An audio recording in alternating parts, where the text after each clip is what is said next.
Some secrets, they don't just haunt you. They consume you. They twist themselves around your mind, creeping into your thoughts when you least expect it. You try to push them away, bury them deep where no one will ever find them. But secrets like this? They never stay buried. Because some mistakes, some moments, can never be undone. And sometimes, the people we trust the most, the ones we should feel safest with, are the ones who shatter us in ways we never saw coming. I thought I knew my family. I thought I knew him.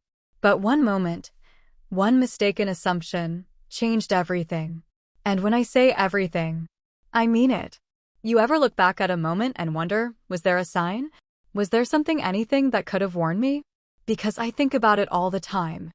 I replay that night over and over. The way the air felt just a little too still. The way his eyes lingered a second too long.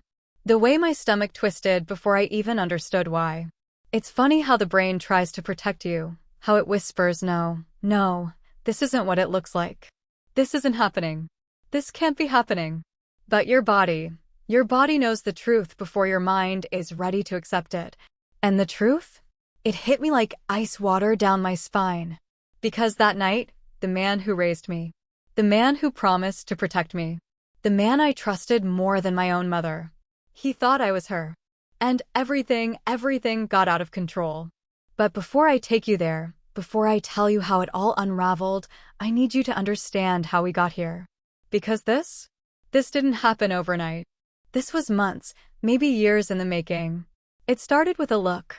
A touch that lasted a second too long. A conversation that felt a little too personal. And then, it became something else. Something dangerous. Something I never saw coming until it was too late. If you've ever been in a situation where everything felt off but you couldn't quite put your finger on why. If you've ever ignored that little voice in your head telling you this isn't normal. If you've ever found yourself trapped in a moment you couldn't escape, one you never asked for, then you'll understand why this story still keeps me up at night. And if you don't, by the time I'm done, you will. Before I tell you what happened, I need you to do something for me. If you love real, raw, shocking true stories, the kind that make your heart race and your stomach drop, hit that subscribe button and turn on the notifications. Because trust me, you don't want to miss what's coming next. This is my story. And it starts right here. I guess to really understand what happened that night, you need to understand who I am. Who I was before everything changed. I'm 19. Legally an adult, sure. But in so many ways, I still feel like a kid, especially in my own home. Because in my house, I'm not the priority. I never have been. My mother? She's complicated. If you met her, you'd probably think she had it all together. She's beautiful, successful, always perfectly put together. But the thing is, she's never really there. Physically? Sure. Sometimes. But emotionally? It's like she checked out years ago. She moves through life like she's constantly late for something more important, always looking past me, through me, like I'm a blurry figure in the background of her life.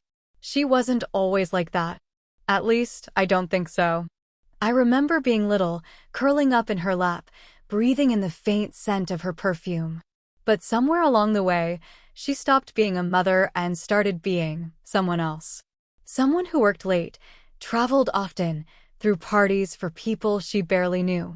Someone who smiled for strangers but barely looked at me. And then there's him. My stepfather. When my mom met him, I was 10.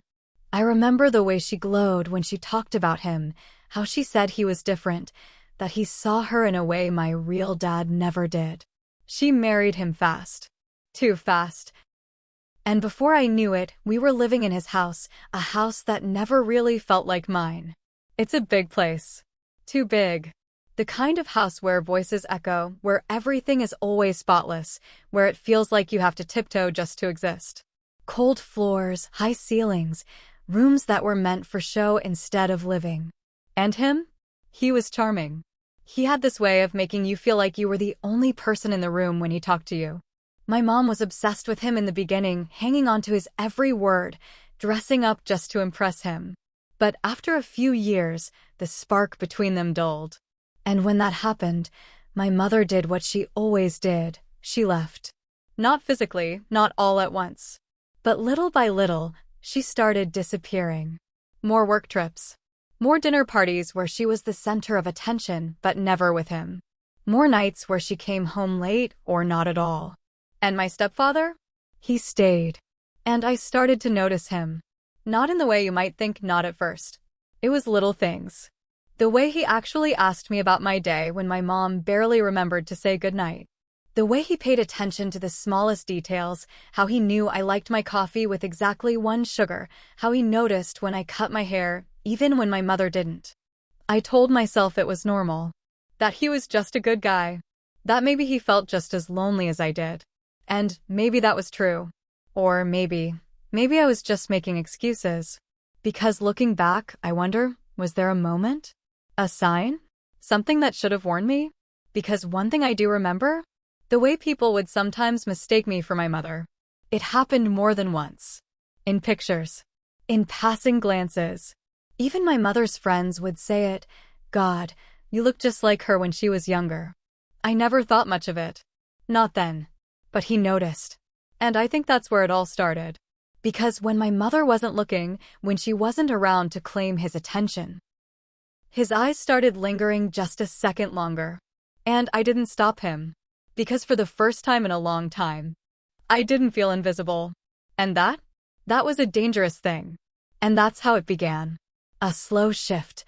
A change so small at first that I almost didn't see it. But looking back, I wish I had. Because what came next? I wasn't ready for it.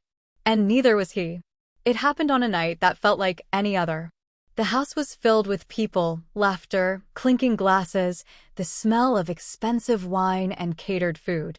My mother, of course, was the center of attention, floating between guests, flashing her perfect smile, laughing just a little too loudly at jokes that weren't funny. She had a way of making everything feel like a performance, like she was always playing a role, never just being. My stepfather was different that night. Quieter. More distant. He wasn't the man holding court, charming the crowd like he usually did. Instead, he stood near the bar, swirling his drink, watching my mother from a distance like she was a stranger. I don't think she noticed. Or if she did, she didn't care. She left early, something about a business trip, some urgent meeting that required her to be on a flight before sunrise. It wasn't unusual. If anything, it was expected. She kissed my cheek, barely looking at me. She didn't kiss him at all. And just like that, she was gone. The party thinned out after that. People left in 2s and 3s, their voices echoing in the grand hallway before disappearing into the night. By midnight, the house was empty. Silent. Except for us. I found him still sitting by the bar, the dim light casting shadows across his face. He had a drink in front of him, whiskey, I think. Maybe his 3rd. Maybe his 4th. His tie was loosened, his sleeves rolled up. He looked different. Tired. I hesitated before walking over, but something in me, curiosity, concern, pushed me forward. You okay? I asked, leaning against the counter. He looked at me for a long moment before exhaling, shaking his head with a small, humorless chuckle. She didn't even say goodbye. I didn't have to ask who he meant. I sat down beside him, unsure of what to say. What could I say? My mother had been leaving us both behind for years now. He took a sip of his drink, staring down at the amber liquid like it held answers. You know, when I met your mother, she was different. She made me believe in something again. And now I don't even know who she is anymore. I swallowed, my throat tight. I know the feeling. He looked at me then, really looked at me. There was something searching in his gaze, something deep and unreadable. And then, almost absently, he reached out, brushing a stray strand of hair from my face. A simple touch, barely a second long. But it lingered. You remind me of her, he murmured. Something in my stomach twisted, not fear, not quite discomfort, but something close. I forced a small laugh, trying to shake it off. People say that a lot. His lips curved into something that wasn't quite a smile. It's more than just looks. Silence stretched between us. Thick. Heavy. I should have said something. I should have walked away. But I didn't. That night, long after I had gone to bed, long after the house had settled into silence, I couldn't sleep. I kept replaying the moment over and over. The way he'd looked at me. The way his fingers had brushed against my skin. The words he'd said. I told myself it was nothing. That I was overthinking. That he was just drunk and feeling abandoned. But still, I couldn't shake the feeling that something had shifted. And I was right. Because just hours later, it happened. It was late, somewhere between night and morning. The kind of hour where the world feels half asleep, where everything moves in slow motion. I had gone downstairs for water, padding barefoot through the dimly lit hallway. The house was eerily quiet, the remnants of the party still lingering. The faint scent of cologne, empty glasses left forgotten on tables. And then I saw him. He was sitting on the couch, one arm draped over the back, his head tilted slightly as if he'd been dozing off. The only light came from the TV, its glow flickering across his face. I hesitated for a second before stepping closer. "Hey," I said softly. "Couldn't sleep?" He didn't answer right away. His gaze was unfocused, hazy, like he was still somewhere between dream and reality. Then, Anna. I froze. That was my mother's name. I let out a small, awkward laugh. "No, it's me." He blinked slowly, as if trying to process my words. His brow furrowed slightly, his head tilting. "Anna." My stomach clenched. "It's me," I repeated, my voice barely above a whisper. He stared for a second longer, his expression unreadable. Then, as if something in his mind finally clicked, he let out a soft chuckle, rubbing a hand over his face. "Shit. Sorry. I must have dozed off." I nodded, forcing a small smile, but my skin felt tight. Uneasy. Something about the way he'd said her name, the way he had looked at me, made the air feel too thick, like the walls were closing in. I told myself it was nothing. Just a mistake.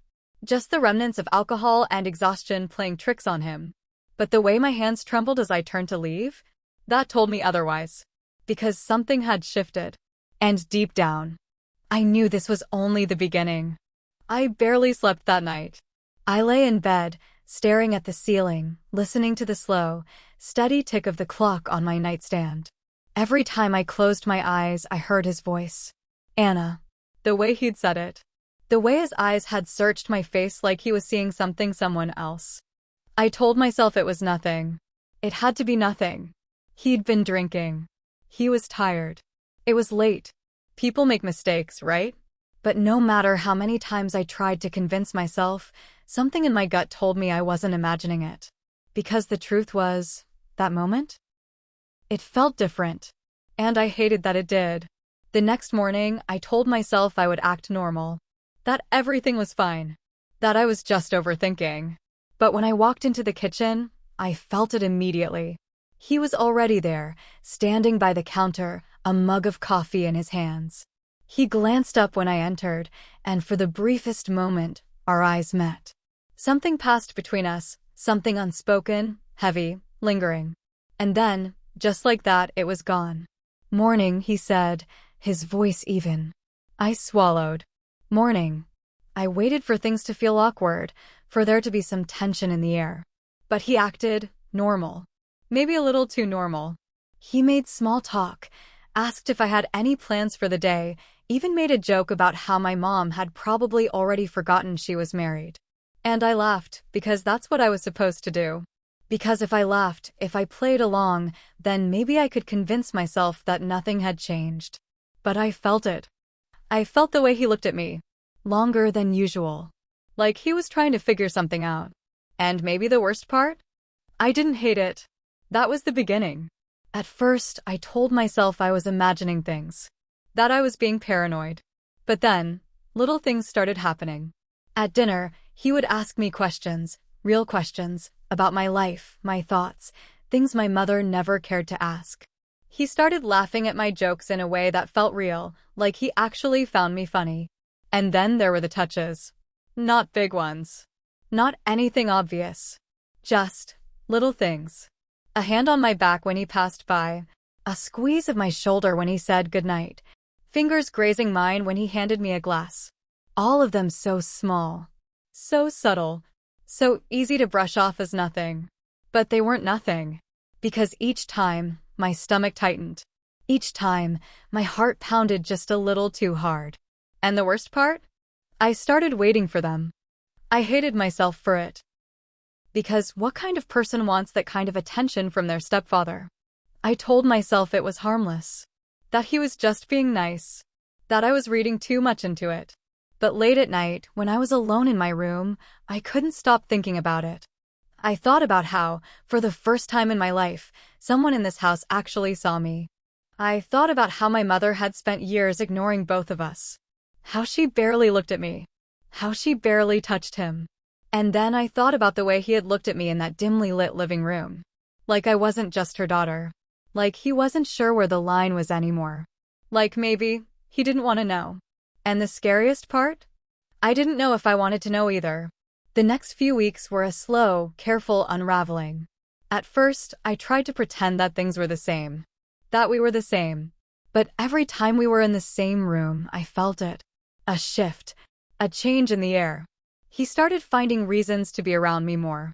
When my mother was home, things were normal. He was distant, polite, nothing out of the ordinary. But when she was gone, when it was just the two of us, that's when I noticed it. The way he watched me when he thought I wasn't looking. The way his gaze lingered, not in a way that was wrong, not yet, but in a way that felt like he was trying to convince himself it wasn't. The way his voice softened when he spoke to me, like we had some kind of unspoken understanding. Like we shared something we weren't supposed to share. I told myself I was imagining it. That I was being stupid. That I was making something out of nothing. But one night proved me wrong. Because I caught him. I caught him staring. Not in a passing glance. Not in a casual way. It was late. The house was quiet. I had gone to the kitchen to grab some water, wearing nothing but an oversized t-shirt and shorts. And when I turned around, he was there. Standing in the hallway. Watching me. His eyes dark. Unreadable. And for the first time, he didn't look away. He didn't pretend. He just stood there. And in that moment, I knew. This wasn't in my head. This wasn't a misunderstanding. This was real. And it was only getting worse. I should have walked away that night. I should have pretended I didn't see him standing there in the dark hallway, watching me. I should have gone back to my room, shut the door, locked it, forgotten. But I didn't. Because something in the way he looked at me, it didn't feel dangerous. Not exactly. It felt intentional. Like a line had been drawn, and now we were both standing on the edge of it, waiting to see who would step over first. The next morning, everything was normal. Or at least, it should have been. He sat at the dining table, drinking his coffee, flipping through his phone like he always did. The sun poured through the tall windows, casting golden light across the room, making it feel almost peaceful. Almost. I told myself I was overreacting. That maybe I had imagined it, that the late hour had made me see things that weren't really there. But when I walked past him, I felt it again. The way his eyes flickered up, barely hesitating before settling on me. The way I felt his gaze on my skin, like a whisper of something unspoken. The way his breath caught, so quick, so quiet, I almost didn't notice, before he took a slow sip of his coffee and looked away. And that was the moment I knew. Something had changed. A few days later, I made a mistake. A small one. An innocent one. But a mistake, nonetheless. I was in my mother's room, searching for something, a scarf, perfume, something I could take without her noticing, when my fingers brushed against a dress. It was simple, elegant. Soft fabric. Dark red. I don't know why I did it. Maybe I was curious. Maybe I just wanted to feel something different. Maybe I wanted to see if I could. So I put it on. It fit almost perfectly. I turned to the mirror, smoothing my hands down the fabric. The reflection staring back at me wasn't exactly me. It was something else. Someone else. I looked older. Different. And then I heard his voice. Wow! I spun around so fast my heart nearly jumped out of my chest.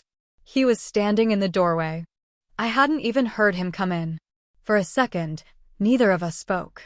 His eyes traveled over me, slow, careful, like he was seeing me for the first time. I swallowed. You look just like her. His voice was quiet, almost reverent. And the way he said it, it wasn't a compliment. It was something else. Something I couldn't name. I forced a laugh, trying to shake off the weird, electric charge buzzing in the air. People say that a lot.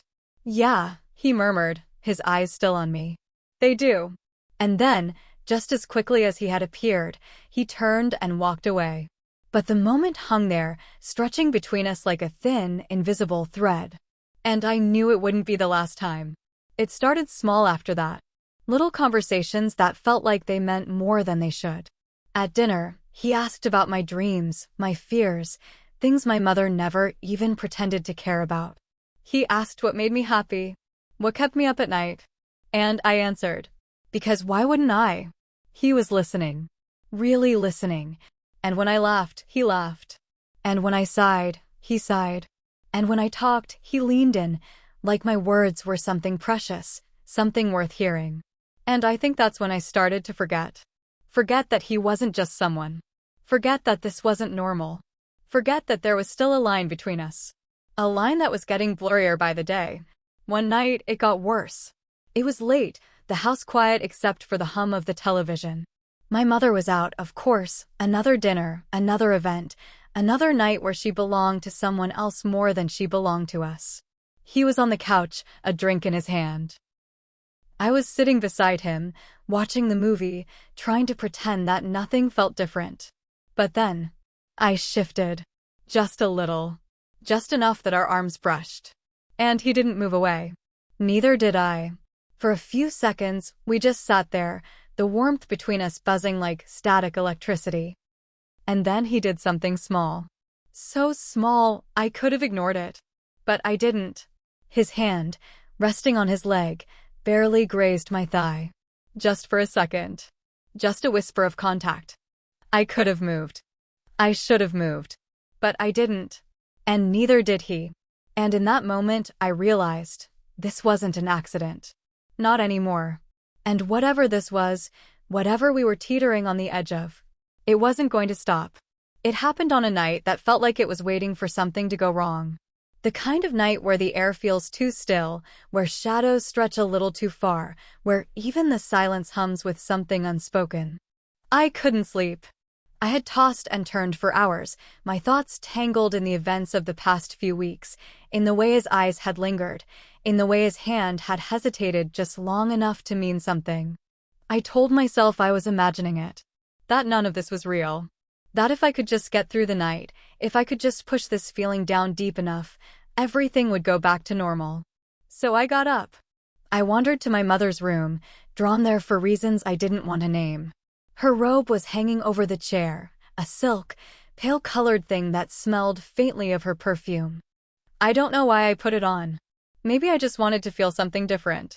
Maybe I wanted to see if I could slip into her world, even for a moment, and understand why she had left us both behind. Maybe I wanted to understand why he was looking at me the way he used to look at her. So I draped it over my shoulders, let the fabric cling to my skin, and stepped into the dimly lit hallway. That's when I heard the door open. It was late. Too late for anyone to be coming home. I froze in the middle of the hall, heart pounding, breath shallow. Footsteps. Slow, unsteady. And then I saw him. He was standing in the doorway, the night pressing against his back, the glow from the porch light casting long shadows across his face. His tie was loosened, his hair slightly disheveled. I could smell the faint scent of whiskey from where I stood. For a moment, he didn't move. Neither did I. Then his eyes met mine. And something in them shifted. Anna. The name slipped from his lips like a prayer, quiet and broken. My stomach twisted. I should have corrected him. I should have stepped back, shaken my head, said no, it's me. But I didn't. Because he wasn't really looking at me. He was looking through me. Seeing something, someone he had lost. And before I could find my voice, before I could make sense of what was happening, he was moving toward me. Slow, purposeful, like a man walking toward something he thought was long gone. I couldn't move. My body felt too heavy, my thoughts too slow. And then, his hands were on my arms, gentle, firm, familiar in a way they shouldn't have been. His breath was warm against my skin. I felt his fingers tremble. Then, a whisper, soft and aching. "I'm sorry." And before I could stop it, before I could even understand what was happening, he kissed me. It wasn't hard. It wasn't forceful. It wasn't violent. But it was wrong. So wrong. His lips pressed against mine with a quiet desperation, a sadness I couldn't untangle, a grief I didn't understand. And I didn't move. I couldn't. My mind was screaming, telling me to pull away, to do something, to say something, but my body was frozen, my thoughts a tangled mess of shock and horror and confusion. It lasted only a second. Maybe 2. Maybe 3. But it felt like an eternity. And then, he pulled back. Just an inch. Just enough for his eyes to meet mine. And that was the moment he saw me. Not her. Me. His face went pale. His breath caught. And then, like a man waking from a dream, realizing too late that it had turned into a nightmare, he stumbled back. His hands dropped from my arms like they had been burned. "Oh, God." His voice was barely a whisper, raw and disbelieving. I still couldn't speak. He took another step back, shaking his head, eyes wide with something I couldn't name. Regret. Horror. Or maybe something worse. Something that looked a lot like wanting. His voice broke. Then, as if realizing there were no words that could fix what had just happened, he turned. And he was gone. Leaving me standing there in my mother's robe, my lips still burning, my mind still reeling, knowing that nothing would ever be the same again. I stood there for a long time. Long after he had disappeared down the hallway. Long after the sound of his unsteady footsteps faded behind the slam of his bedroom door. Long after I realized I was shaking. The air in the house felt wrong. Too thick. Too quiet. Like even the walls knew something had happened, something that could never be undone. I pressed my fingers to my lips. They still burned. I felt sick. Like I had swallowed something rotten, something that was curling inside me, festering. My stepfather had kissed me. And worse, for a moment, just a single, fleeting moment, I hadn't stopped him. I barely remember going back to my room. I must have taken the robe off, because when I crawled under the blankets, I was in my tank top and shorts again. But I could still feel the silk against my skin, the ghost of its weight draped over my shoulders. Sleep didn't come. I lay in the dark, staring at the ceiling, trying to make sense of what had just happened. Trying to convince myself it wasn't what it felt like. Trying to tell myself a story I could live with. He had been drinking. He was tired. He had been caught in a memory, nothing more.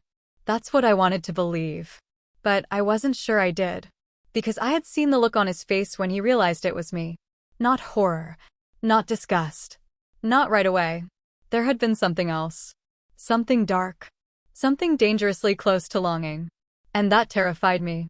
Because it meant this wasn't over. Morning came too soon. I dragged myself out of bed, stomach twisting, head pounding from lack of sleep. I wanted to stay hidden beneath the blankets, to pretend the night before had never happened. But I couldn't. I had to face him. And I wasn't ready. When I walked into the kitchen, he was already there. Sitting at the table, a mug of coffee in his hands. His back was stiff, his shoulders tense. He didn't look up. Didn't acknowledge me at all. It was like I wasn't even there. Like I was invisible again. For a second, I thought maybe he was going to pretend it never happened. That we could just erase it, wipe the slate clean, go back to the way things were before. But then I caught it, the way his fingers tightened around the mug. The way his jaw clenched when I moved closer. The way his whole body went still when I reached for a glass of water, as if he was afraid I might come too close. It wasn't nothing. It was everything. And I hated that it hurt. The silence stretched between us like a chasm. It filled the house, leaking into every corner, every glance, every accidental brush of movement. I didn't know what to say. I didn't know if I should say anything. But when I finally found my voice, it came out small. Weak. About last night. He flinched. Actually flinched. Then, slowly, he looked up at me. His expression was unreadable. His eyes dark, shadowed, tired. And then he shook his head. No, one word. Flat. Firm. Final. I swallowed hard. But no, he said again, sharper this time. It was a mistake. My breath caught in my throat. A mistake. The word settled over me like a weight, pressing into my skin, into my ribs. I should have been relieved. Should have wanted to hear that. But the way he said it, so quick, so clipped, like he was convincing himself more than he was convincing me, it didn't feel like the truth. It felt like a lie. After that, he avoided me. Not in an obvious way. Not in a way that anyone else would notice. But I noticed. He left the room when I entered. He never spoke to me unless he had to. When I caught his eyes, he looked away. It was like he was trying to erase me. Like if he ignored me hard enough, I would disappear. And I didn't know how to feel about that. Because even though what had happened was wrong, even though it made my stomach turn every time I thought about it, it also made me feel something. And now, I felt nothing. The worst part? I started to wonder if it had been my fault. Had I encouraged it? Had I let the lines blur too much? Had I wanted him to look at me the way he used to look at my mother? I didn't know anymore. I couldn't trust my own mind, my own memories. Because if I let myself think too hard, if I let myself really go back to that moment in the dimly lit hallway, the warmth of his hands, the press of his lips, I wasn't sure what scared me more. The fact that it had happened. Or the fact that, for one single, terrifying second, I hadn't wanted him to stop. And that was something I could never take back. I told myself I wouldn't think about it. I told myself I would forget. But I couldn't. The memory clung to me, wrapping itself around my mind, sinking into the deepest parts of me like ink spreading through water. No matter how many times I pushed it away, it came back. Over and over. The way he had looked at me. The way his hands had held me, not forcefully, not urgently, but carefully, like he was afraid I might break. The way his lips had felt, warm, hesitant, apologetic. I hated it. I hated the way it played in my mind like a loop, hated the way my body reacted before my brain could catch up, heart racing, stomach twisting, a cold shiver running down my spine. I hated the way a small, buried part of me whispered that it hadn't been just his mistake. Because I hadn't pulled away. The guilt came first. Thick. Suffocating. It sat heavy in my chest, in my throat, in my bones. I felt it when I woke up, when I walked past his empty seat at the breakfast table, when I passed the door to his office and heard the faint shuffle of papers, knowing he was just on the other side. I felt it when I looked at myself in the mirror and saw a stranger staring back. Someone who had let something wrong happen. Someone who hadn't stopped it.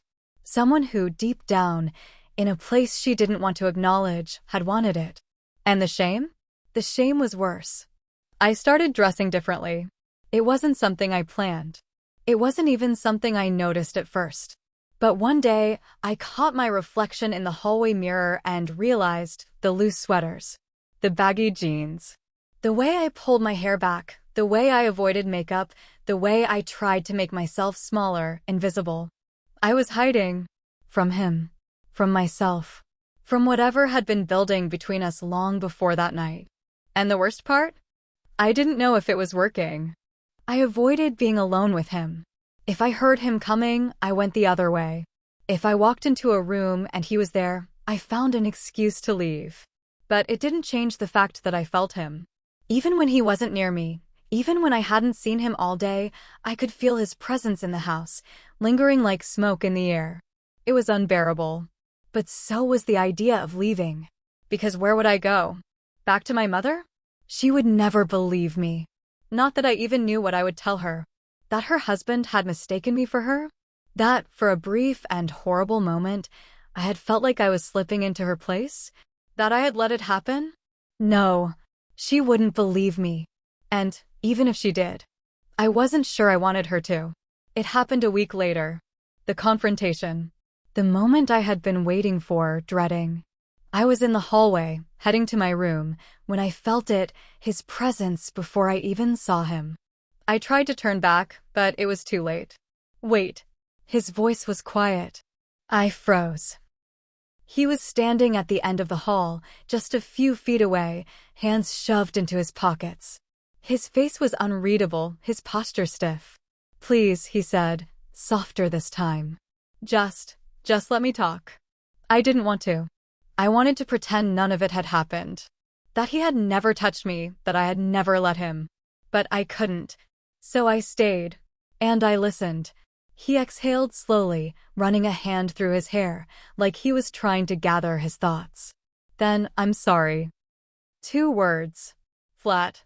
Heavy. Not enough. Not nearly enough. I swallowed, my throat dry. For what? A flicker of something crossed his face. Guilt. Pain. Something else. You know what? I didn't respond. Because I didn't know. And I didn't want to hear it. He took a step closer, hesitated. I shouldn't have. He shook his head. It was a mistake. I need you to know that. My chest ached. A mistake. That word again. A mistake that had happened. A mistake that had lingered. A mistake that had left a scar I wasn't sure would ever fade. I wanted to believe him.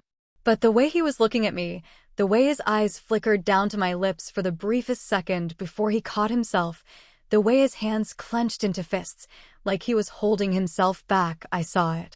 The truth. The regret. But also the longing. And that terrified me more than anything else. Because it meant that this wasn't over. That we weren't over.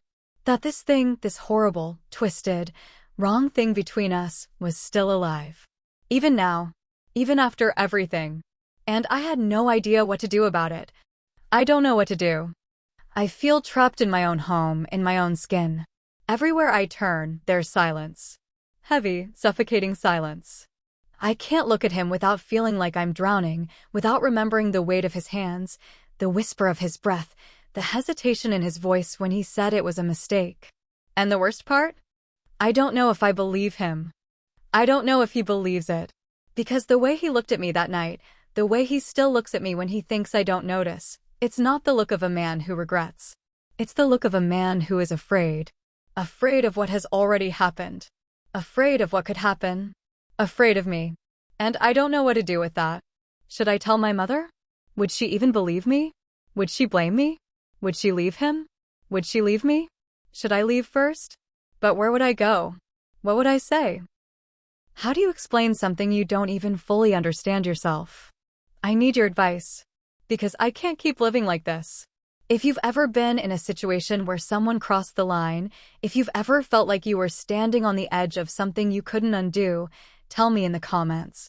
Tell me what you did. Tell me if you ever got out. And don't forget to like, share, and subscribe to Shocking Infidelity Saga for more real-life confessions. Because sometimes the truth is uglier than the lie.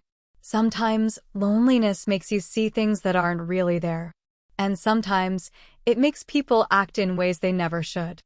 I used to think I understood boundaries. I used to think I knew the difference between right and wrong. I used to believe that lines were clear, that once you crossed them, there was no going back. But now I know the truth. Lines don't just get crossed. They blur. They fade. They disappear so slowly you don't even notice, until you're standing in a place you were never meant to be, with no way to turn back. Be careful who you trust. Be careful what you allow.